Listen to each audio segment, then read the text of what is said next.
নমস্কার, ই বাংলা ব্লগসে আপনাদের সবাইকে স্বাগত। আর আজকে বসন্ত পঞ্চমী, আর এই বসন্ত পঞ্চমীর দিন একটু ইচ্ছে হলো সরস্বতী মন্দির কোথায় আছে তা খুঁজে দেখা, এবং বাংলায় বেশ কয়েকটি সরস্বতী মন্দির রয়েছে।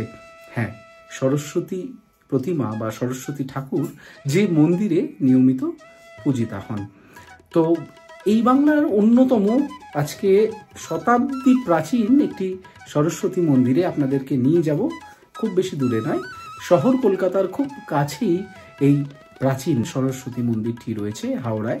তাহলে কথা বাড়াবো না, চট জলদি চলুন আমার সঙ্গে আজকের হাওড়ার পঞ্চানন তলায়, যেখানে রয়েছে 100 বছর পার করে আসা একটি শতাব্দী প্রাচীন সরস্বতী মন্দির। এই হলো হাওড়ার পঞ্চানন তলার উমেশচন্দ্র দাস লেন।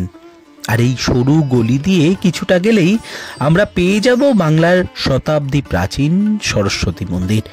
বন্ধুরা, এই জায়গাটা শহর কলকাতার একেবারে পার্শ্ববর্তী অঞ্চল। এসপ্ল্যানেড থেকে মেট্রো করে আপনি যদি হাওড়া ময়দানে নামেন, সেখান থেকে হেঁটে এই জায়গায় আসতে 10 মিনিট সময় লাগবে। এছাড়াও আপনি হাওড়া ময়দান মেট্রো স্টেশন থেকে নেমে রিক্সা করেও উমেশচন্দ্র দাস লেনে আসতে পারেন। বড় রাস্তা থেকে সরু গলি ধরে চলে এলাম দাসবাড়ির সরস্বতী মন্দিরে। এবারের এই পুজোর বয়স 102 বছর। এটি আমাদের রাজ্যের অন্যতম প্রাচীন সরস্বতী মন্দির। এখানে বছরে শুধুমাত্র একদিন নয়, সারা বছরই নিত্য পূজিতা হন দেবী সরস্বতী। মন্দিরটি প্রতিষ্ঠা হয়েছিল 1923 সালের জুন মাসে।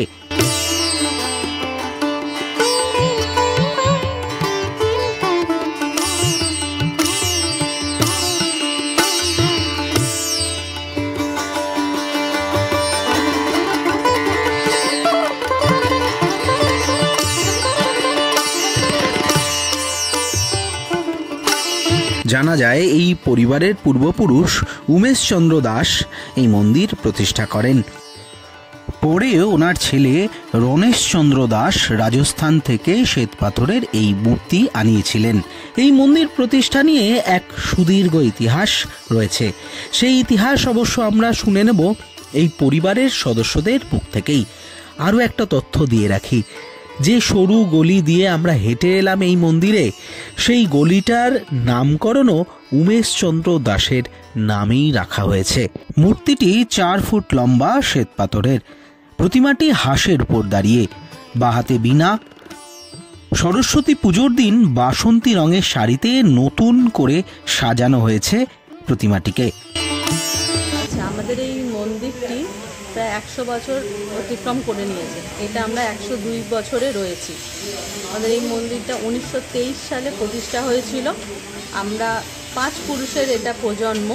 আমাদের যিনি প্রতিষ্ঠা করেছিলেন, আমাদের দাদু হিসাব মতো উমেশচন্দ্র দাস, তার যে পত্নী ছিলেন, তার পত্নীর ইচ্ছা অনুসারে তার পুত্রদের 4 পুত্রের মধ্যে এক পুত্র রণেশচন্দ্র দাস এই মূর্তিটি এনেছিলেন তার মায়ের ইচ্ছা পূরণ করার জন্য। রাজস্থান থেকে একটা পাথরের, এই শ্বেতপাথরের মূর্তিটা তৈরি, সেখান থেকে এনে এটা প্রতিষ্ঠা করা হয়েছিল সানযাত্রার দিন। সেই সানযাত্রার দিনে আমাদের প্রতিষ্ঠা দিবস উদযাপন করা হয়, এবং সরস্বতী পুজোর দিনে আমরা এখানে খুব সুন্দর করে মাকে সাজিয়ে, মন্দিরটা সাজিয়ে আমরা পুজো করি।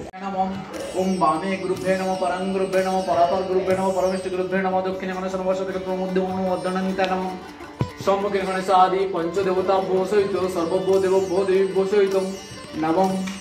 জয় মা সরস্বতী সমন্বিত বিষ্ণুবেদামোদর নারায়ণায় নমঃ। ওম নমঃ শিব। পুজোর দিন 108টি মাটির খুঁড়িতে বিশেষ ধরনের বড় বাতাসা এবং ফল দিয়ে দেবীকে নিবেদন করাই এখানকার রীতি।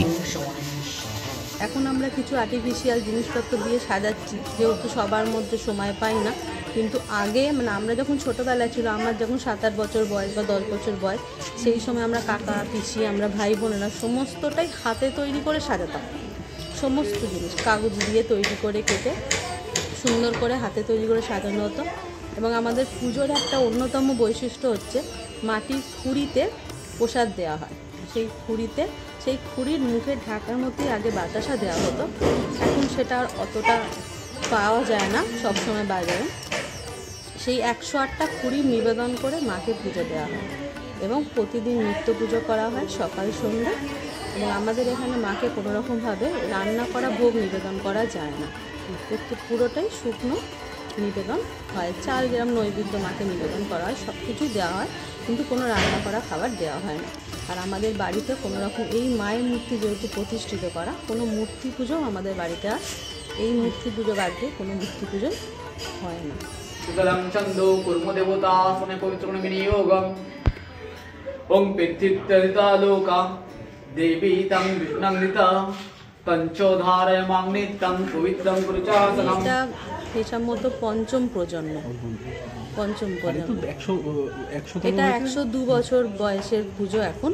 আর আমাদের বাড়িটা প্রায় 200 বছরের কাছাকাছি পুরনো আমাদের যে বাড়িতে রয়েছে। হঠাৎ করে সরস্বতী কেন সরস্বতী বন্দনা হয় জানি, কিন্তু মন্দির কেন করা হয়? এটা আমরা যতটা আমাদের ঠাকুমা দাদুদের বা বাবাদের মুখ থেকে শুনে এসেছি, যে আমাদের উমেশচন্দ্র দাসের যে পত্নী ছিলেন তার এটা ইচ্ছা ছিল, তিনি কোনোভাবে এটা স্বপ্নাদেশ পেয়েছিলেন বা তার মনের কোনো রকম একটা জাগ্রত ইচ্ছা, সেই ইচ্ছা তিনি তার ছেলেদের কাছে প্রকাশ করেছিলেন এবং মায়ের ইচ্ছা পূরণ করার জন্যই এই মন্দির তারা প্রতিষ্ঠা করেছিল।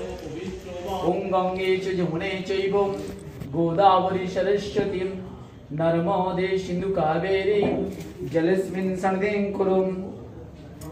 ওং শব্দোপাতক সংহন্তে শব্দ দুঃখ বিনাশিনী সুখদা মোক্ষদা গঙ্গা গঙ্গৈব পরমাগতি মাতর গঙ্গে প্রসীদ দেবী সুরেশ্বরী ভগবতী গঙ্গে ত্রিভুবনতারিণী তরলতর।